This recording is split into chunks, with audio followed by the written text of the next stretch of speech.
வந்தவன் போனவட்ட நாட்டை கொடுத்துட்டு 4-3 சீட்டுக்கு நிக்கிறதுக்கு பிறந்தவனா நம்ம? இந்த நாடு யார்? இவன் யாரா நமக்கு சீட்டு கொடுக்கன்னு கேட்கவே இல்லையே. நாடு ஏன் நாடு ஓன்ட்ட கொடுத்துட்டு யார் நீ? இவன் நமக்கு வந்து தன்மான அவர் தான் வந்து சொல்லி கொடுத்தாரு. அவன் நீ பல்லு வளர்க்காம பாண்டையா இருந்தா அவன் தான் பல்லு வளக்கி விட்டா, நீ அம்மனமா தெரிஞ்சா இவன் தான் கோமணம் கட்டி விட்டான்னு போயிட்டே இருந்துகிட்டு இன்னும் போயிட்டு இருக்கான்.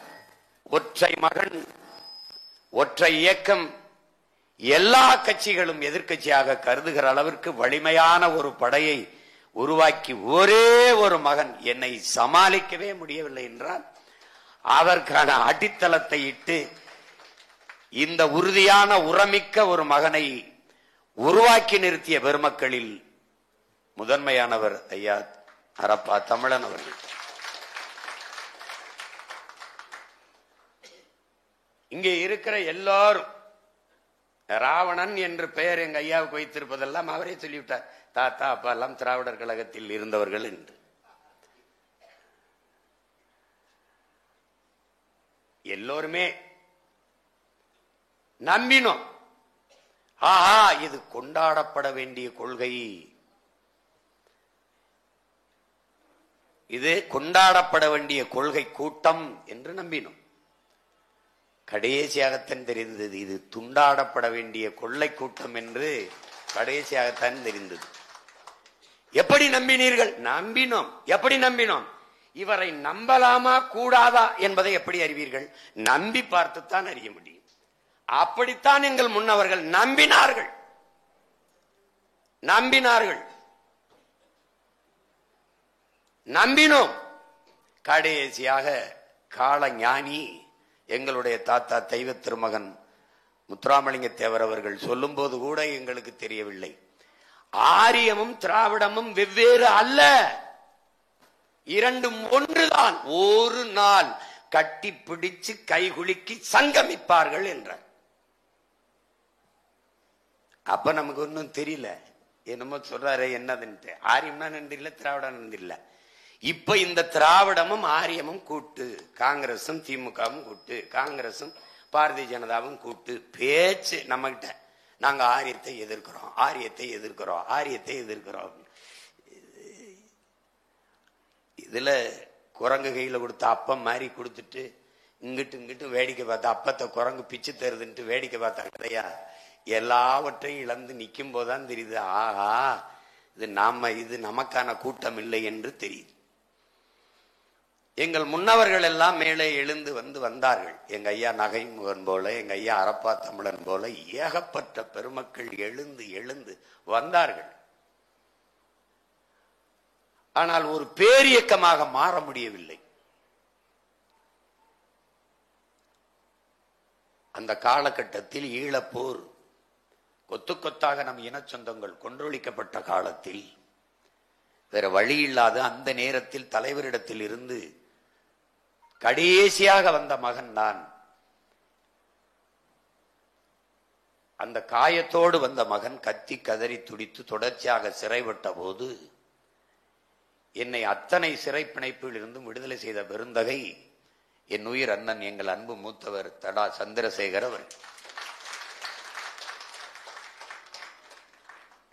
கடைசியாக வேலூரிலே தேசிய பாதுகாப்பு சட்டத்திலிருந்து விடுதலை செய்து என்னை அழைத்து வந்த பிறகு அவருடைய மூத்தவர் நடராஜன் தான் என்னுடைய இந்த தேசிய பாதுகாப்பு வழக்குகளில் நேர் நின்று வாதாடியவர்.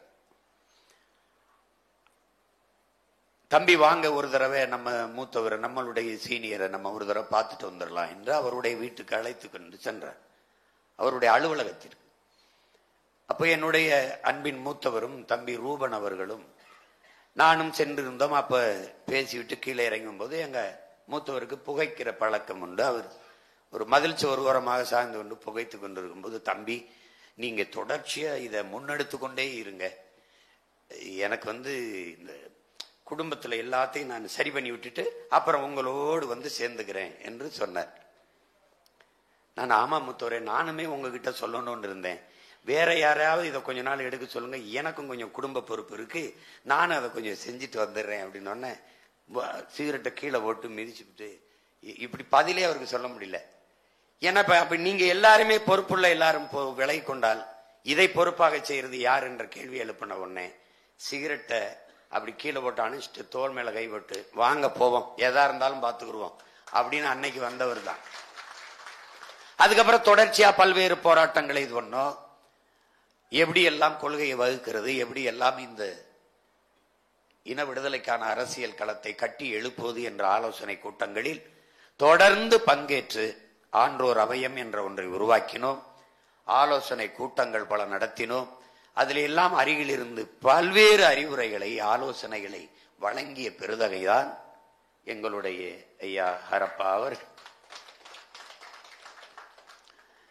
தனிப்பட்ட முறையில் பகிரியில் செய்திகளை பகிர்வது, குரல் செய்தியாக போடுவது, அழைத்து பேசி இதை இப்படி அணுக வேண்டும், இந்த செய்தியை கண்டுகொள்ளாமல் விட்டுவிடலாம், இதை கவனத்தில் எடுக்க வேண்டும் என்றெல்லாம் அறிவுறுத்தி அறிவுறுத்தி செதுக்கி செதுக்கி என்னை வழிநடத்திய பெருமக்களில் மிகவும் முதன்மையானவர் எங்கள் போற்றுதற்கும் வணக்கத்திற்கும் உரிய பெருந்தமிழர் ஐயா ஹரப்பா தமிழன் அவர்கள்.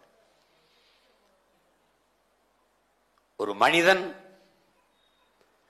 மறைந்து விட்ட பிறகு அவரை பற்றி பேசுவதற்கு செய்திகள் இருக்குது என்றால் அவர் சிறப்புற வாழ்ந்திருக்கார் என்று பொருள். இந்த உலகம் மிகவும் வேடிக்கையானது. வாழும் போது இந்த உலகம் எந்த ஒரு மனிதனுக்கும் மரணத்தை தர மறுப்பதே இல்லை. ஆனால் வாழும் போது பிறருக்காக வாழ்ந்த ஒருவரை ஒருபோதும் இந்த உலகம் மறப்பதே இல்லை. தன்னால் இயன்ற அளவில் தான் பெரும் ஜவீனோ திவானோ பெரிய செல்வந்தனோ கிடையாது. ஆனால் தன்னால் இயன்ற அளவில் இந்த இனத்திற்கு இன உணர்வு, மான உணர்வு, மொழிப்பற்று, இனப்பற்று இதை ஊட்டி ஒரு தலைமுறையை விழிப்புற்று எழ வைக்க முடியும், செய்துவிட முடியும் என்கிற நம்பிக்கையோடு களத்தில் நின்ற போராளிதான் நம்முடைய ஐயா ஹரப்பா தமிழன் அவர்கள். அறிவார்ந்த தமிழ் சமூக பெருமக்களே, பேரன்பு நாங்கள் நேசிக்கிற என் உயிருக்கினிய என் உடன் பிறந்தார்களே, உறவுகளே, என்னிலும் இளைய என் தம்பு தங்கைகளே, முதலில் நாம் யார் என்பதை நாம் தெளிவாக அறிந்து கொள்ள வேண்டும். நாம் யார்? மலர் தூவி வணக்கம் செலுத்தி படமாக நிற்கிற மாமன்னர்கள், எனக்கு முன்பே இருக்கிற இந்த படத்தில் இருக்கிற பெரும்பாட்டன்கள், நம்முடைய வீர பெரும்பாட்டியார் வேலுநாச்சியார், புலித்தேவன், தீரன் சின்னமலை, அழகுமுத்துக்கோன், இவர்கள்லாம் யார்?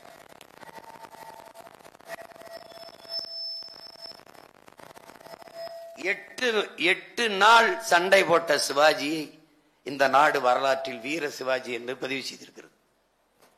8 நாள், 8 மாதங்கள் வெள்ளைக்காரனை எதிர்த்து போர் புரிந்த வீர பெரும்பாட்டன் நமது பாட்டன்கள் மருதிருவருக்கு என்ன வரலாற்றில் அடையாளம் இருந்தது?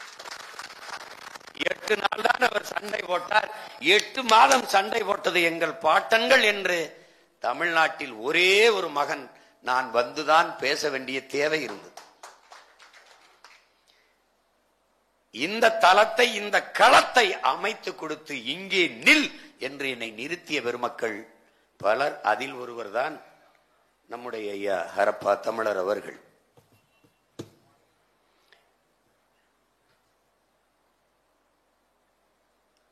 நமது முன்னவர்களைப் போல வேளாண்மைக்கு முன்னுரிமை கொடுத்த பெருமக்கள் எவருமே இல்லை. குறிப்பாக நமது பாட்டன்கள். நம்முடைய முன்னவர் மூதாதை அரசனுக்கரசன் அருண்மொழி சோழன், கரிகாலன், அரசேந்திர சோழனை தாண்டி ஓடுகிற நீரை தடுத்து பாசனத்திற்கு பயன்படுத்திவிட முடியும் என்று உலகத்திற்கு உணர்த்தி காட்டியவன், அணையை கட்டி காட்டியவன் நம்முடைய பாட்டன் கரிகால் பெருவள சோழன் தான். அது வரைக்கும் அப்படி ஓடுகிற நீரை தடுத்து நிறுத்தி பாசனத்திற்கு பயன்படுத்திட முடியும்னு எவனுக்கும் தெரியாது. மிக மிக பின்னாடி பெண்ணிக்கைக்கு வந்து பிறகு இந்த முல்லை பேரியாற்று அணையை கட்டினார். நுட்பம் கரிகாலனோடது. வெள்ளைக்காரன் தன்னுடைய குறிப்பில் எழுதியிருக்கான் கல்லணையை பற்றி.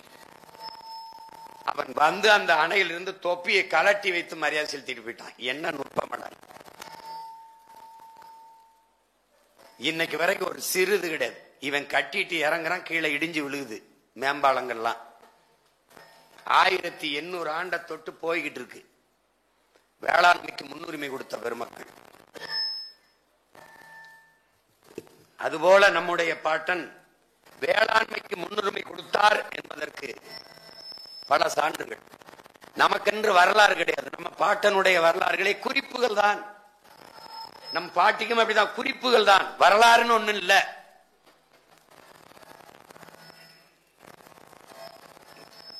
என்ன பிரச்சனை இல்ல,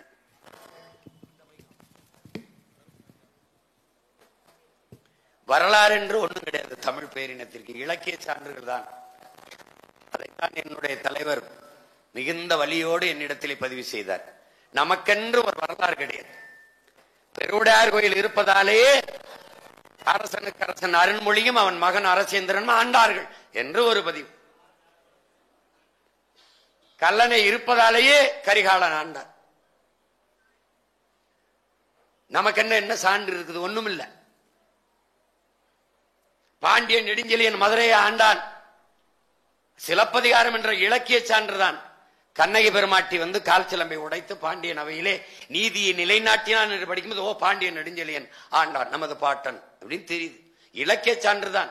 ஆரிய படை கடந்த பாண்டியன் நெடுஞ்செழியனோ, இமயத்தில் கொடிய நட்டான் இமயவரம்பன் நெடுஞ்சேரலாதனோ எல்லாம் இலக்கிய சான்றுதான். வரலாறு இல்லை. காரணம், வரலாற்றை படைப்பவனுக்கு வரலாற்றை எழுத நேரம் இருக்காது, விட்டுவிட்டான்.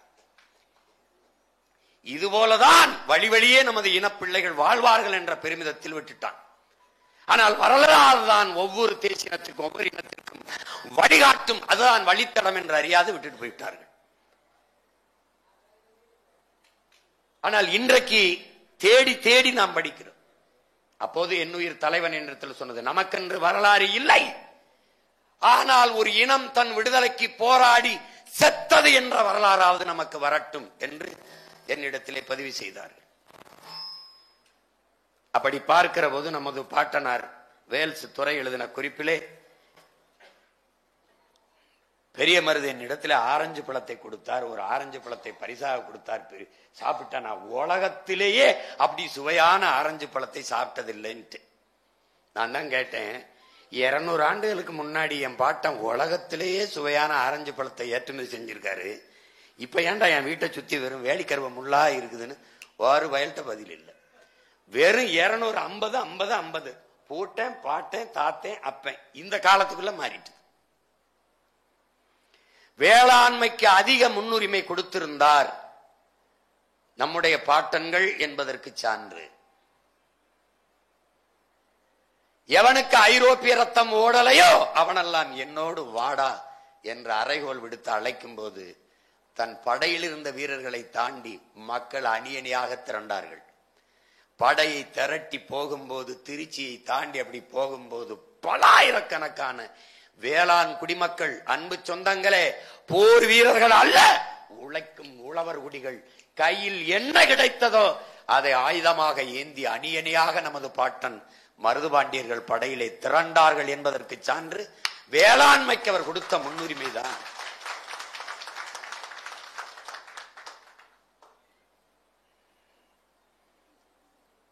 ஒரு வழியிலே மிக கொடுமையான வழி.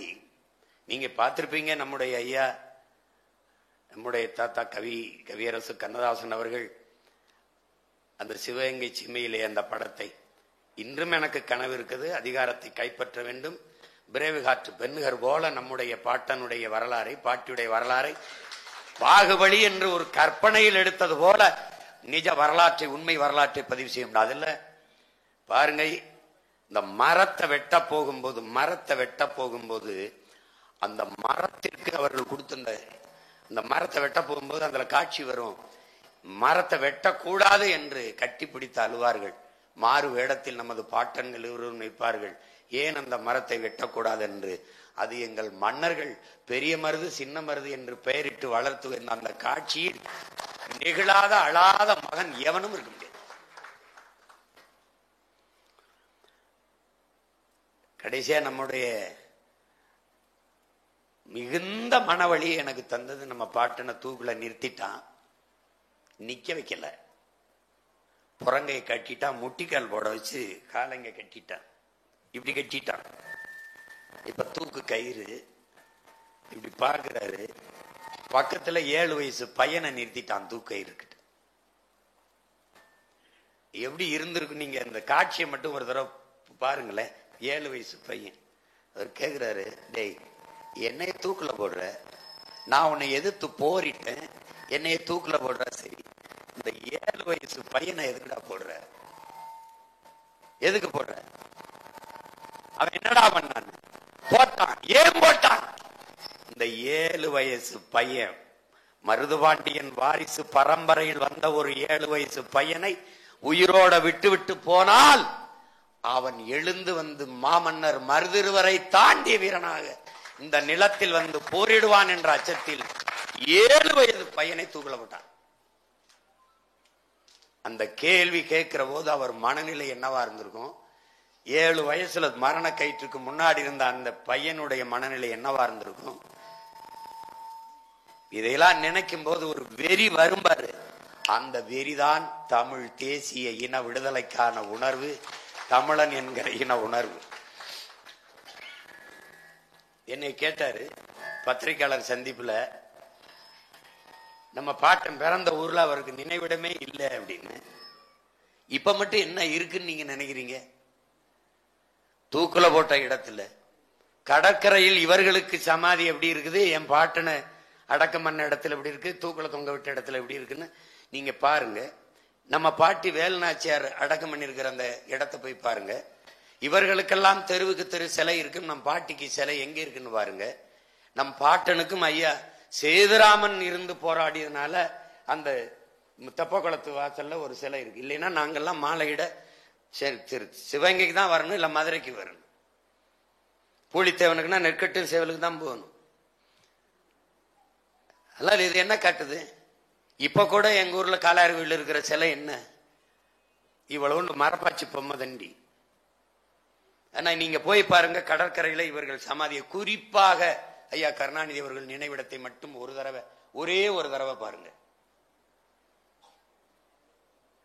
அதையும் பாருங்க, இதையும் பாருங்க. ஒரு வழி வந்தால் நீங்க என் ஆளு, என் மொழி உங்களுக்கு புரியும், என் வழியும் உங்களுக்கு புரியும்.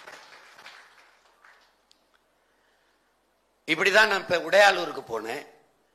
அங்க போய் நமது பாட்டன் அரசனுக்கு அரசன் அருண்மொழி சோழனுக்கு வணக்கம் செலுத்த போனேன்.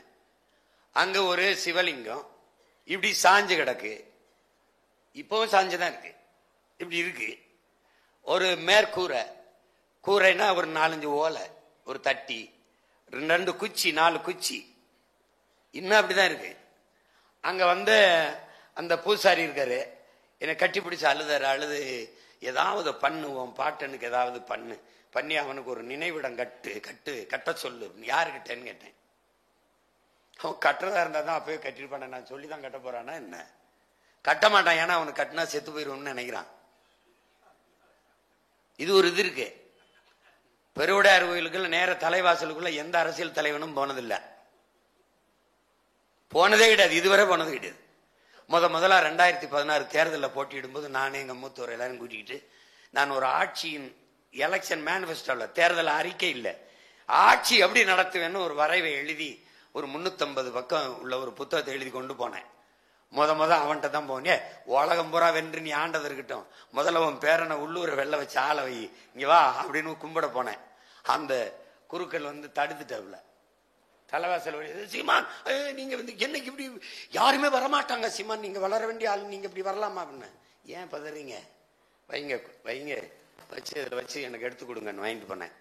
குறுக்களே பயப்படாதீங்க, எனக்கு ஒன்றும் இல்லை, அது என் பாட்டனுக்கும் பகைவனுக்கும் தான் பிரச்சனை, பாட்டனுக்கும் பேரனுக்கும் ஒரு பிரச்சனை இல்லை, நீ கொடுங்கன்னு.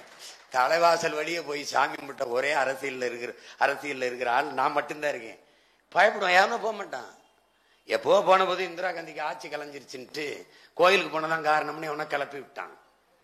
பகுத்தறிவு திலங்களே பக்கத்துல ஒரு மேடை போட்டு தான் சாமி கும்பிட்டு வந்தாங்க. அங்க போய் போல, கோயிலுக்குள்ள சிலையை வச்சாலே பிரச்சனை ஆயிரும்னு வெளியில வச்சுட்டான். நம்ம பாட்டு இன்னும் வாட்ச்மேன் மாதிரி தான் இருக்கான், தெரியுமா தெரியாதா? அவனுக்கு அது தேவைதான். உலகம் பூரா வென்ற கொடியேத்தின, எங்களை குடியேத்தினியா, உனக்கு இது தேவைதான், நீ முச்சந்தில நில்லு.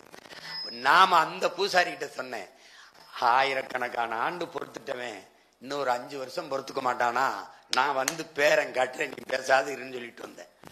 அதேதான் அரசேந்திர சோழனுக்கும், அதேதான் நமது அருமை பாட்டன்களுக்கும். இவர்கள் கட்டி இவர்கள் பெயரை வைக்க நாம் அனுமதிக்க கூடாது. அது தன்மான இழப்பு. நமது பாட்டங்களை, நமது பெருமைகளை நாம் தான் போற்றணும், நாம் தான் கொண்டாடணும். அதற்கு இருக்கிற அரசியல் தான் தமிழ் தேச அரசியல். அதை தான் நம்ம இப்ப முன்னெடுத்துக்கிட்டு இருக்கோம். அந்த அரசியலை இந்த நிலத்தில் ஊண்டிய வீரிய விதைதான் இங்கே படமாக இருக்கிற பெருமகன் நம்முடைய ஐயா அரப்பா தமிழர் அவர்கள். அவர் இல்லை. ஒருவன் மரணித்து போவதாலேயே அவன் முன்வைத்த முழக்கங்களும் கொண்டிருந்த லட்சியங்களும் மரணித்து போவதே இல்லை. அவர் ஆள்தான் இல்லை, அவர் கனவு, அவர் லட்சியம், அவர் நோக்கம் எல்லாம் நமக்கு கையளிக்கப்பட்டிருக்கிறது. அதை நிறைவேற்றத்தான் அவருடைய பிள்ளைகள் நாங்கள் இந்த நிலத்தில் உறுதியாக நின்று போராடி கொண்டிருக்கிறோம்.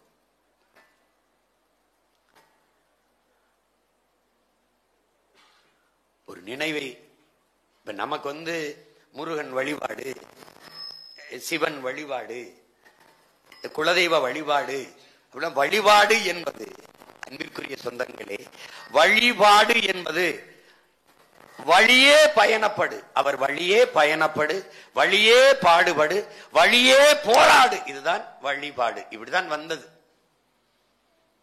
அப்படித்தான் இன்னைக்கு நமது முன்னவர்களை நாம் வழிபடுகிறோம்.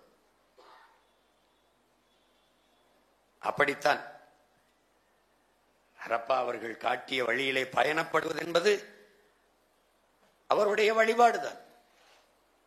ஒவ்வொரு நமது முன்னவர்களும் நம்முடைய முன்னத்தி ஏர், ஒரு ஏர் முன்னாடி போகும், 100 ஏர்னாலும் பின்னாடி அதை ஒட்டி அப்படியே போகும். அப்படி பின்னால் வருகிற இந்த ஏர்களுக்கெல்லாம் முன்னத்தியராக இருந்த ஒரு மகத்தான மகன்தான் நம்முடைய ஐயா அரப்பா தமிழர் அவர்கள். நமக்கென்று அரசியல் அதிகாரம் இல்லை, நிராகரிக்கப்பட்ட இனத்தின் மக்களாக இருக்கிறோம். ஆனால் இழந்துவிட்ட உரிமைகளை பிச்சை கேட்டு பெற முடியாது, போராடித்தான் பெற்றாக வேண்டும் என்று அண்ணல் அம்பேத்கர் அறிவுறுத்துகிறார். நாம் இதை போராடித்தான் பெற்றாக வேண்டும். நமக்கு இருக்கிற கடைசி வாய்ப்பு அரசியல் விடுதலை தான். அரசியல் விடுதலை தான். அரசியல் எப்போது பிறக்கும்? அரசியல் வலிமை எப்போது பிறக்கும்? நாம் எல்லாம் ஒன்றாக இருந்தால் தானாக அரசியல் வலிமை பிறக்கும். அரசியல் வலிமை பிறந்தால் நமக்கான அதிகாரம் பிறக்கும். அதிகாரம் பிறந்தால் எல்லாமே சிறக்கும். இதுதான் வழி, வேற வழியே கிடையாது.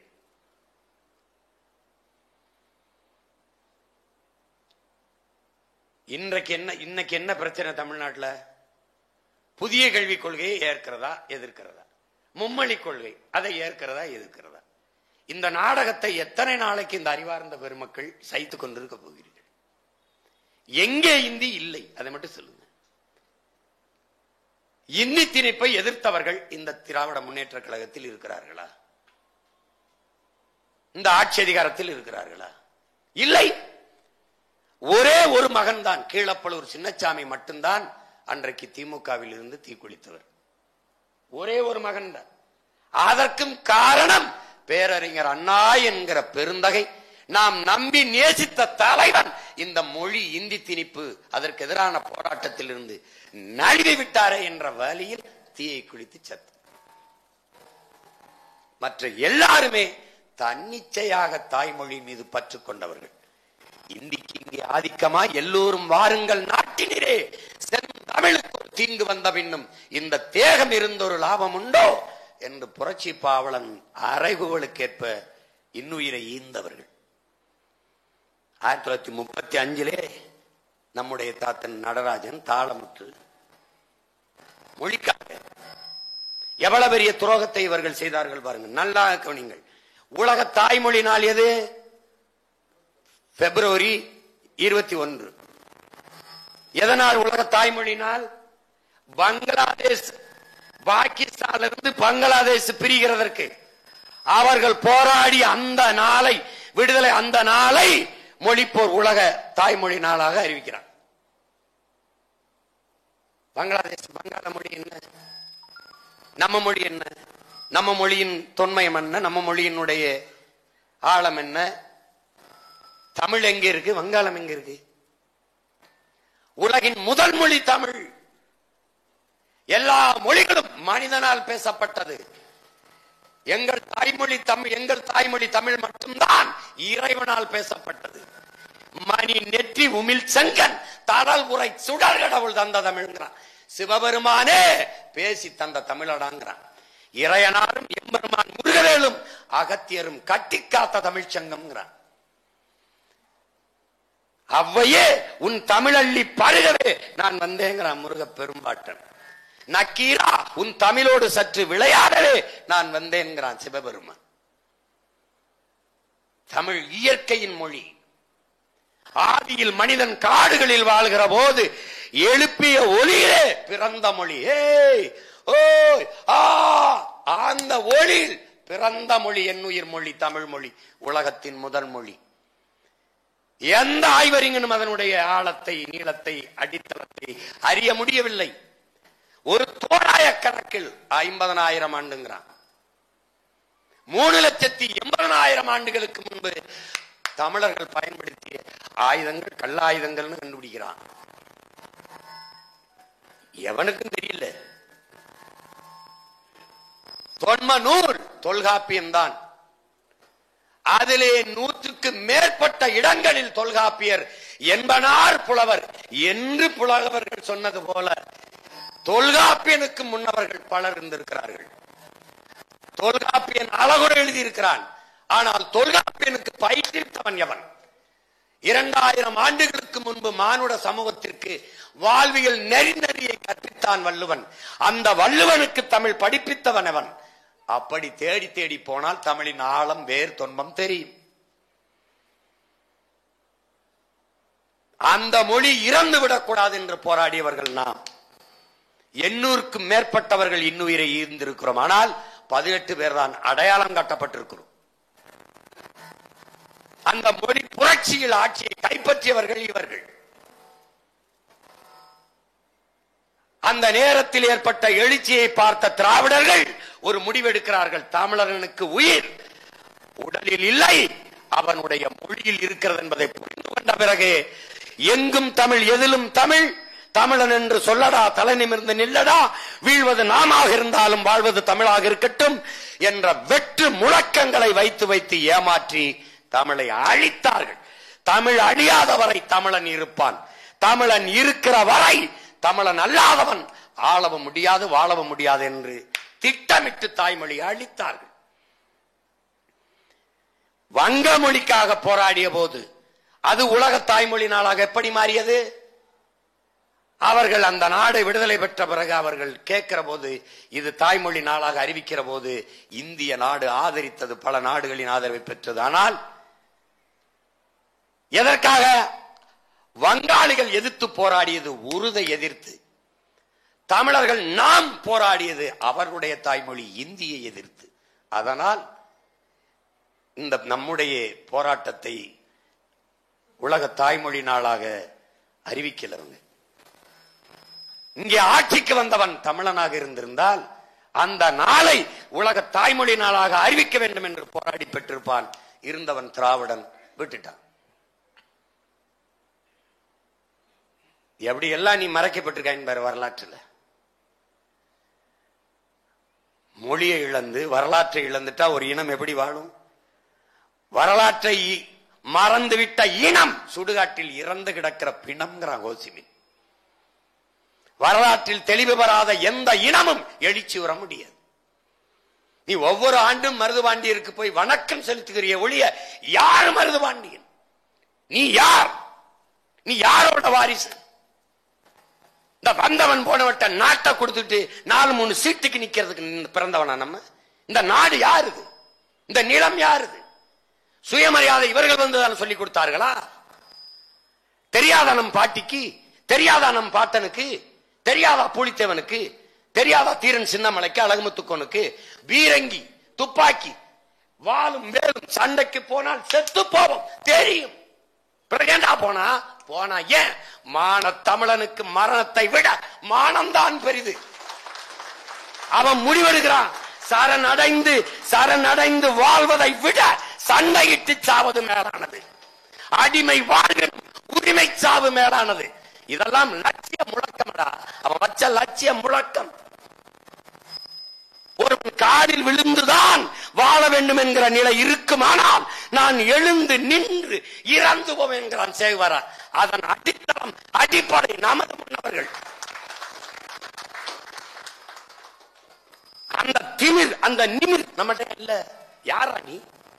யார் நீ? கேட்கலையே. பிரச்சனை அங்கதான் இருக்குது. இவன் யாரா நமக்கு சீட்டு கொடுக்கணும் கேட்கவே இல்லையே. நாடு ஏன் நாடு ஓன்ட்ட கொடுத்து யார் நீ? இதை விடவா சுயமரியாதை? இதை விடவா தன்மானம்? வரியை கொடு. நம்ம பாட்டன் சேதுபதி தூக்கி சிறையில போட்டான். ஓராண்டு கொடுஞ்சிறையில கிடக்கிறார், தனிமை சிறையில கிடக்கிறாரு மன்னர். அவன் அசைற மாதிரி இல்லை. என்னடா இவ்வளவு உறுதியா கிடக்குறான்? என்னடா இவன் மன்னன் வந்து சிறை கொட்டலில் கிடக்கிறான் போயிட்டு வெள்ளக்காரன் கெஞ்சிரான். என்ன கெஞ்சிரான்? அன்னைக்கு என்ன ஓரணா இருக்குமா? ஓரணாவ ஒரு ஒப்புக்கு ஒரு கப்பமா கட்டு சேதுபதியே, சும்மா கட்டு. ஒரு கப்பம் ஒத்த ஒரு ஒரு ஓரணா கட்டினாயின்னு கட்டு, நான் உன்னை விடுதலை செஞ்சிடறேன்றான். என்ன சொல்லியிருப்பாரு நினைக்கிற? என்ன சொல்லியிருப்பாரு நினைக்கிற? இந்த அயோக்கிய பிள்ளை இருந்தா என்ன பண்ணிருப்பான்? எதுக்கு ஒரு சிறைக்கு போக சரணடையில சமரசம் செய்யல? என்ன சொல்லியிருப்பான்னு நினைக்கிற? ஒத்த பைசா அந்த ஒத்த நாளனா கூட நான் உன்னை கட்ட மாட்டேன். இந்த சிறையிலே கிடந்து செத்தாலும் சாவனே ஒழிய ஒரு செல்லா காசை கூட உனக்கு வரியா கட்ட மாட்டேன்டான்னு போராண்டவன் நம்முடைய பாட்டை சேதுபதி. மத்திய அரசு நிதி தரலைன்னா தரல, எங்களுக்கு நிதி தரல, ஐயோ நான் என்ன பண்ணுவேன்? போடா வரி தர முடியாதுன்னு சொல்ல ஒரு வீர மகன். அதுக்கு சொல்லணும்னா அதுக்கு மருதுவாண்டிய ரத்தம் ஓடணும்டா, பூலித்தேவை ரத்தம் ஓடணும். அவன் தான் சொல்லுவான் நாட்டை கொடுத்து என்ன சொல்லுவான்? ஊழ கும்பிடுவேன்னா போடுவான். தொட்டு பாடுறா அப்படின்னு சொல்லணும்ல.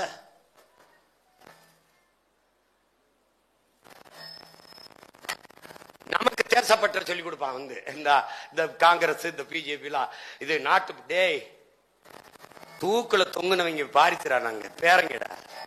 மனுஷ இழுக்க திணறுகிற செக்க, மாடு இழுக்க திணறுகிற செக்க ஒற்றை மகன் இழுத்தாண்டா என் பாட்டை வாவு சிதம்பரம் செக்க இழுத்தாண்டா. சுயமரியாதை பத்தி தன்மானத்தை பத்தி எனக்கு போயிட்டு வெள்ளக்காரன் கப்பலே சொத்தமுட்டை வித்துட்டு என் தாத்தன் பாண்டித்துரத்தை என் பாட்டேன் 1 லட்சம் ரூபாய் நம்ம பாட்டன்னு கொடுத்துக்க. அப்படி வாவுசிக்கு 1 லட்சம் ரூபாய் அன்னைக்கு காசு. இதையெல்லாம் சேர்த்து வச்சு சுதேசி கப்பல், தமிழனின் மானம் கப்பல் ஏறிவிடக் கூடாது இருக்கன்பாக கப்பல் ஓட்டிய தமிழனின் வாரிசுகள் நம்ம. இவன் நமக்கு வந்து தன்மானம் அவர் தான் வந்து சொல்லி கொடுத்தாரு. அவன் நீ பல்லு வளர்க்காம பாண்டையா இருந்தா அவன் தான் பல்லு வளக்கி விட்டான், நீ அம்மனமா தெரிஞ்சா இவன் தான் கோமணம் கட்டி விட்டான்னு போயிட்டு அடைஞ்சுக்கிட்டு இன்னும் போயிட்டு இருக்கான்.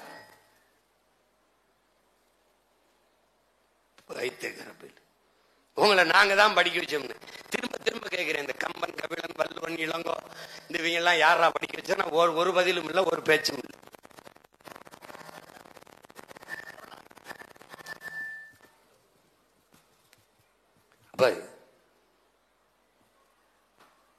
தன்மானமிக்க இனமானமிக்க இனமாக நாம் எழுந்து வரணும். சும்மா இன்னும் வந்துட்டு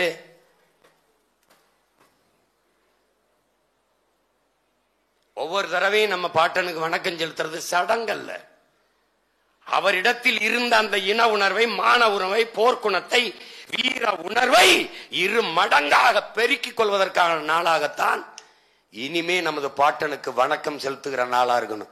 சும்மா போய் ஒரு கடமைக்கு பூவை போட்டு கும்பிட்டுட்டு வரதா இருக்கக்கூடாது.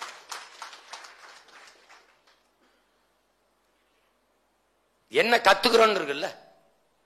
இப்படிதான் எங்க தாத்தா மூக்கேத்தவரை பத்தி அந்த 100ஆண்டு விழாவில் நான் பேசணும் வந்து எல்லாம் என்னப்பா இம்பிட்டு பண்ணிருக்காப்பா, இம்பிட்டு இவ்வளவு பெரிய என்னப்பா என்ன நம்ம எங்களுக்கு சில தெரியும், மாலை போடுவோம் அவ்வளவுதான். யாருக்கு தெரியுது? கச்சத்தீவை கொடுக்கும் போது அம்மையார் இந்திரா காந்தி எதிர்த்து பேசிய ஒரே மகன் நம்முடைய தாத்தா மூக்கேத்தவர் மட்டும்தான். அன்னைக்கெல்லாம் அவங்க கைகட்டி பதவிக்காக நின்ட்டாங்க.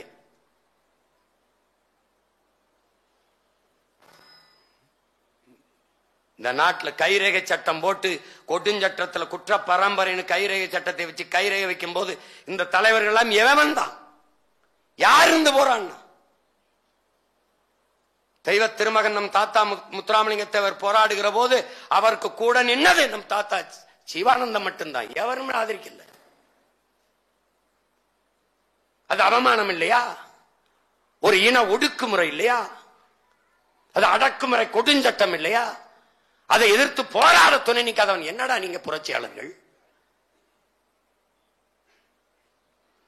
ஐயோ, நீங்கள் நாள்தோறும் காலை மாலை இருவேளும் போய் நீங்கள் காவல் நிலையத்தில் கைவிரலை வைத்து அந்த கட்ட விரலை வைத்து கைரேகை வைப்பதற்கு பதிலாக அந்த கட்டை விரலை வெட்டி எரியலாம் என்று கோபத்தில் தாத்தா தெய்வ திருமகன் முத்துராமலிங்கத்தேவர் பேசினதை கேட்டு பல நூறு பேர் கட்ட விரலை வெட்டி எறிஞ்சான்,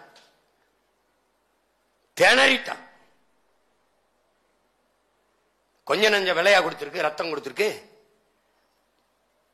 பெருங்காமநல்லூர்ல போயிட்டு சும்மா பெருங்காமநல்லூர் என்னடா ஜாலியன் வாலாபாக்கு வரலாற்றுல அதை பதிஞ்சானா? ஏன் நீ எழுச்சி வரணுங்கிறோம்? எதற்காக தமிழ் தேசிய அரசியல் பிறக்கணுங்கிறோம்? எதற்கு தூய தமிழர் அரசு நிறுவனம் நினைக்கிறோம்? எதுக்கு நினைக்கிறோம்? ஜாலியன் வாலாபாக், என் உடன் பிறந்தார்களே, என் உயிருக்கினிய சொந்தங்களே, சென்ட்ரல் டயர் ஜாலியன் வாலாபாக்கிலே சுடுவான் என்று தெரியாது. கூடுனா சுடுன்னு சொல்லிவிட்டான். சென்ட்ரல் டயர் உத்தரவு போட்டான். சுடுவான் என்று தெரியாது கூடி நின்றான். சுடுனா சுட்டான், செத்து போயிட்டான். ஆனால் வரலாற்றில் ஜாலியன் வாலாபாக் படுகொலை இருக்கிறது.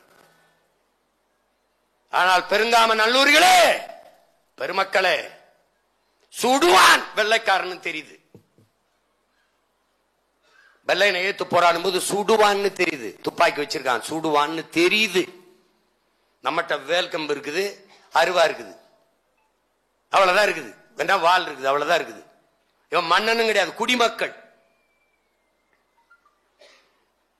கிணத்துக்குள்ள, காடுகளுக்குள்ள, வயக்காட்டுக்குள்ள தலைமறைவா இருந்து ஊர் எல்லையில ஊர்ல வருவான்ல, ஊருக்குள்ள நுழைவான்ல, அந்த அரச மரத்து அடியில அவன் ஊருக்குள்ள வர்ற இடத்துல பெரிய கோடை போட்டு வெத்தலைய நல்லா மென்னு செவக்க அதை துப்பி ரத்த செவப்புல அந்த கோடை போட்டு வச்சுட்டு போனான். காரணம் என்ன? இந்த கோட்டை தாண்டி எவன் வந்தாலும் இதே மாதிரி ரத்தம் சிந்தி தாண்டா சாவாயின்னு எச்சரிக்கை காட்டுறதுக்கு வந்து விட்டு வந்தான். சுடுவான்னு தெரிஞ்சு களத்திலே வாய்ந்து போராடி செத்த மறவர்கள் பெருங்காமநல்லூர் நம் முன்னவர்கள். வரலாற்றில் ஜாலியன் வாலாபாக் இருக்குது. பெருங்காமநல்லூரிலே விடுதலைக்கு போராடி செத்த மறவர்களின் பதிவு எங்க இருக்கு? எங்க இருக்குது? ஒருத்தனுக்கு இல்ல, ஒண்ணும் கிடையாது. வரலாற்றில் நீ புறக்கணிக்கப்பட்டினா வழி கிடையாது. அதையும் அண்ணல் அம்பேத்கரே சொல்றாரு, வரலாற்றில் புறக்கணிக்கப்பட்ட இனத்தின் மக்கள் ஒரு நாள் தங்களுக்கான வரலாற்றை தாங்களே எழுதுவார்கள் என்று. அப்படி எங்களுக்கான வரலாற்றை எழுதுகிற காலம்தான் தமிழ் தேசிய அரசியல் புரட்சி காலம். அது நடக்கும்.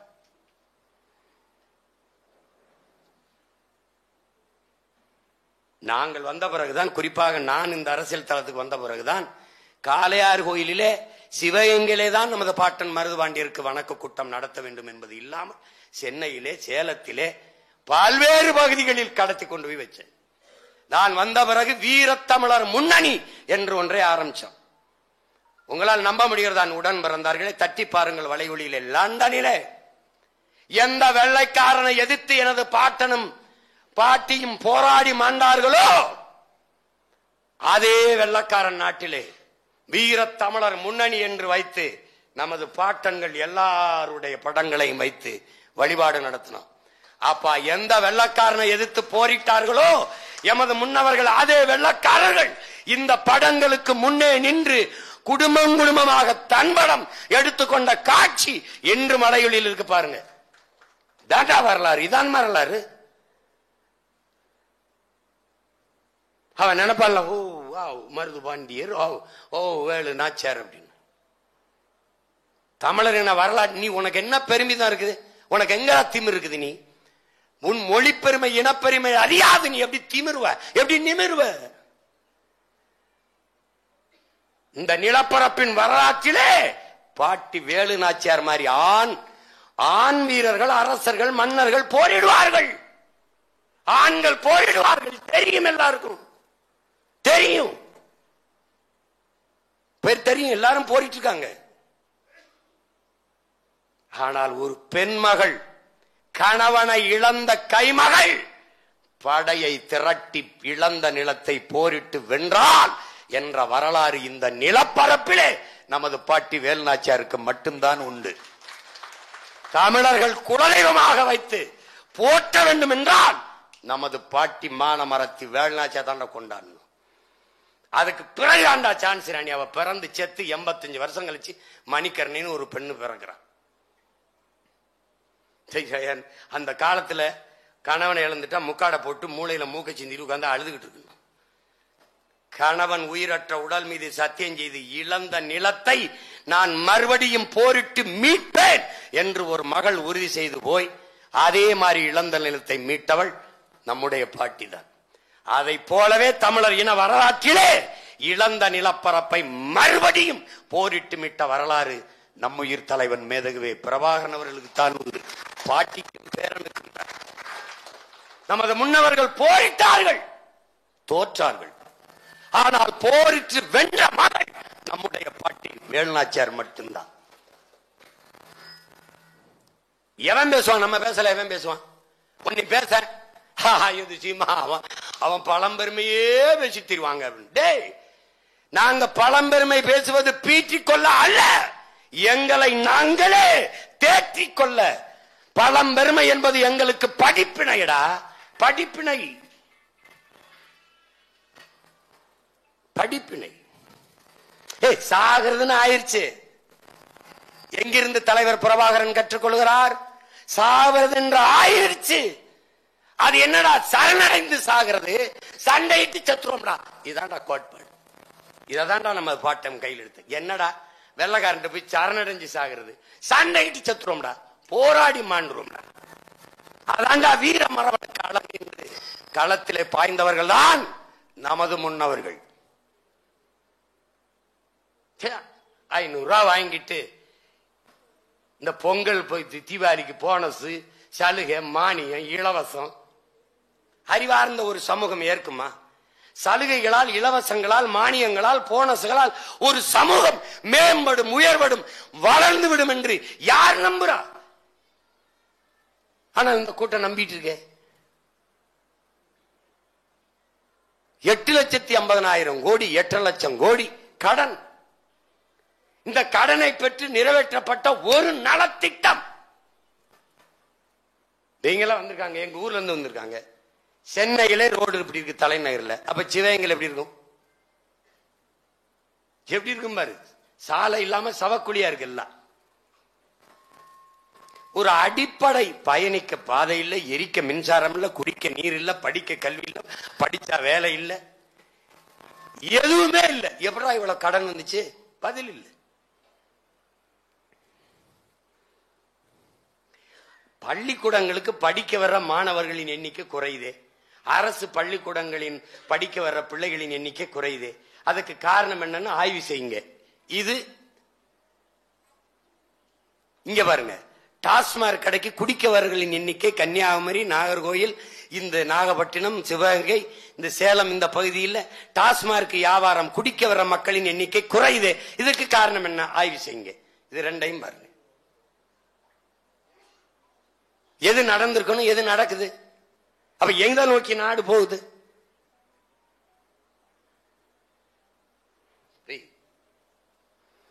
கள்ளச்சாராயம் விற்காதீர்கள் என்று தடுக்க போன மாணவர்கள் வெட்டி கொலை செய்யப்படுகிறார்கள். யார் பக்கம் அதிகாரம் இருக்கு? எப்படிப்பட்ட அதிகாரத்தை நம்ம வச்சு கொண்டிருக்கோம்? பள்ளிக்கூடத்துக்கும் பிள்ளை போக முடியல, பல்கலைக்கழகத்துக்கும் பிள்ளை போக முடியல. பாலியல் வன்கொடுமை நடக்குது, சித்திரவதை நடக்குது, தொந்தரவு நடக்குது. செய்யறவன் யாரு? ஆசிரியர் பெருமக்களே செய்யறான், தாளாளரே செய்யறான். எப்படி? அறம் சார்ந்து வாழ்ந்த மறவர்கள் ஆட்சி செய்த கூட்டம் அது, ஆட்சி செய்த நிலைமை இது.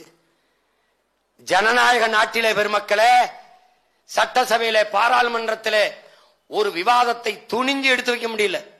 வெளிநடப்பு என்று செய்து கொண்டிருக்கிறார்கள் சட்டசபையிலே, ஜனநாயகம் பேசுகிற நாட்டிலே. ஆனால் மன்னன் அவையிலே ஒரு சாதாரண குடிமகள் மன்னனுக்கு முன்பு கால் சிலம்பை உடைத்து நீதியை நிலைநாட்டினாள் என்ற இலக்கிய சான்று. அது நடந்துச்சா இல்லையா, கற்பனையா, அதெல்லாம் பேச்சு கிடையாது. ஆனால் கற்பனை, கதை, இலக்கிய சுவை என்றாலும் தமிழன் அந்த மாண்போட வாழ்ந்திருக்கிறான்.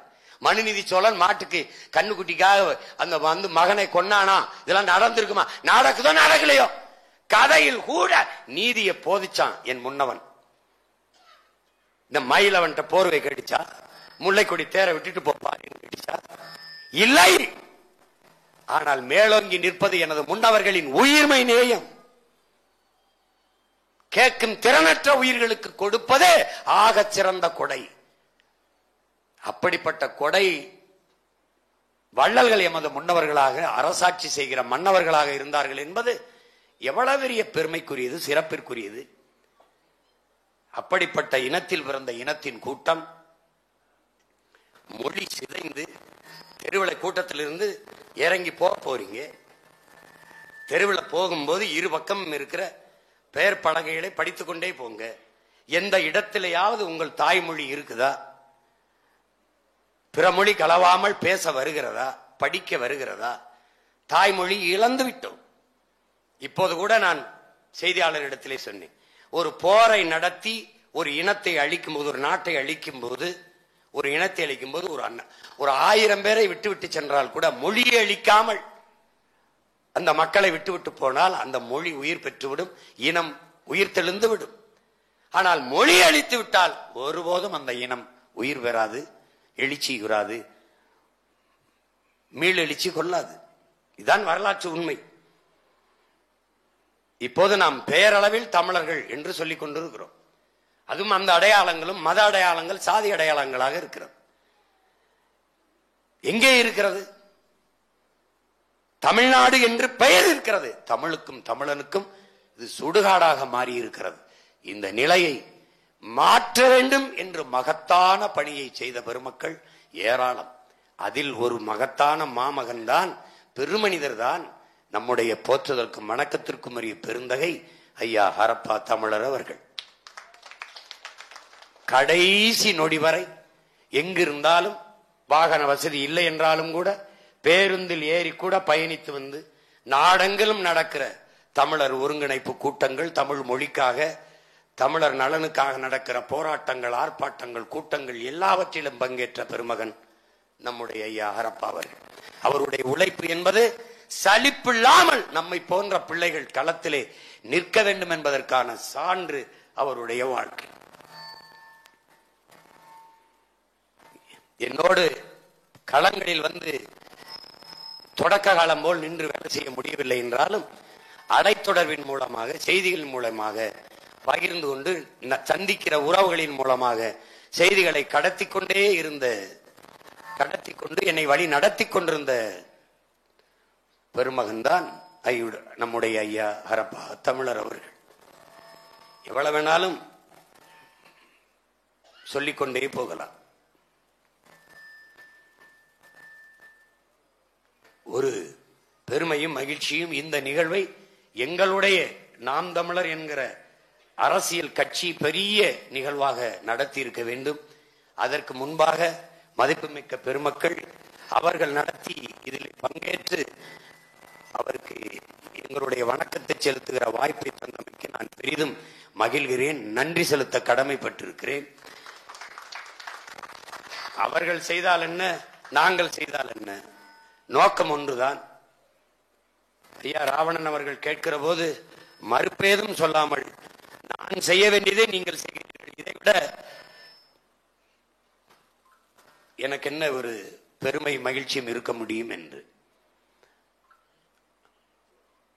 அவர் இல்லாது இன்று இருக்கலாம், ஆனால் அவர் விட்டு சென்ற மூச்சு காற்று உழவிக் கொண்டிருக்கிறது, அதை சுவாசித்துக் கொண்டிருக்கிற பிள்ளைகள் அந்த உணர்வு சூட்டோட இன்னும் இந்த நிலத்திலே அவர் விட்டு சென்ற கடமையை நிறைவேற்ற வெறிகொண்டு இன்னும் பல மடங்கு முனைப்பாக களத்திலே நின்று பணியாற்றுவோம். கடைசியாக எங்களுக்கு எங்களது முன்னவர்கள் விட்டு சென்றிருக்கிற விடுதலைக்கான வாய்ப்பு, அரசியல் விடுதலை ஒன்றுதான். அந்த அரசியலை அன்னை தமிழ் சமூக மக்களை ஒன்றிணைத்து சாதி மத உணர்ச்சிகளில் இருந்து அவர்களை அகற்றி அன்னை தமிழ் பிள்ளைகளாக ஒன்றிணைத்து பெரும்படையை கட்டி தமிழர் நிலத்தில் தமிழர் அரசை அமைய நாங்கள் பாடுபடுவோம். அதை மகத்தான பெருமகன் தமிழுக்கும் தமிழ் இனத்திற்கும் தமிழர் நிலத்திற்கும் அரும்பான ஆட்சி இன்று ஓய்வெடுத்துக் கொண்டிருக்கிற நீண்ட உறக்கத்திற்கு சென்றிருக்கிற பெருந்தகை நம்முடைய ஐயா அரப்பா தமிழன் அவர்களுக்கு எங்களுடைய புகழ் வணக்கத்தை செலுத்துவதில் நான் பெருமையும் மகிழ்வும் அடைகிறேன். இந்த அரங்கை விட்டு செல்லுகிற போது அவர் எங்களுக்கு கையளித்திருக்கிற கடமையையும் எடுத்து செல்கிறேன் என்கிற உறுதியை நான் அளிக்கிறேன். இந்த அரிய நிகழ்வை நிகழ்த்தி அருமை பெருமகன் ஐயா அரப்பா அவர்களுக்கு சிறப்பு செய்த பெருந்தகை எங்கள் போற்றுதற்கும் வணக்கத்திற்கும் உரிய பெருமகனார் ஐயா ராவணன் ஞானசுந்தரம் அவர்களுக்கும், இங்கே மருதுபாண்டியருடைய வாரிசுகளாக ஒவ்வொரு ஆண்டும் பாட்டனுக்கு வணக்கம் செலுத்த போகிற போது வரவேற்று வாசலிலே நின்று எல்லோரையும் வரவேற்று அந்த பெருமன்னர்களின் பெருமையை நிலைநாட்டிக் கொண்டிருக்கிற பெருமக்கள் இங்கு எண்ணற்ற பேர் என் மண்ணிலிருந்து வந்து அமர்ந்திருக்கிறார்கள். எல்லோருக்கும் என்னுடைய அன்பும் வணக்கமும். இந்த நிகழ்விலே நீண்ட தூரம் பயணித்து வந்து பங்கேற்ற பெருமக்கள் எல்லோருக்கும் என்னுடைய அன்பும் வணக்கமும் நன்றியும். உங்கள் அனைவருக்கும் என்னுடைய அன்பு வணக்கம். எங்கள் ஐயா அரப்பா தமிழன் அவர்களுக்கு என்னுடைய புகழ் வணக்கம், நன்றி. நாம் தமிழர்.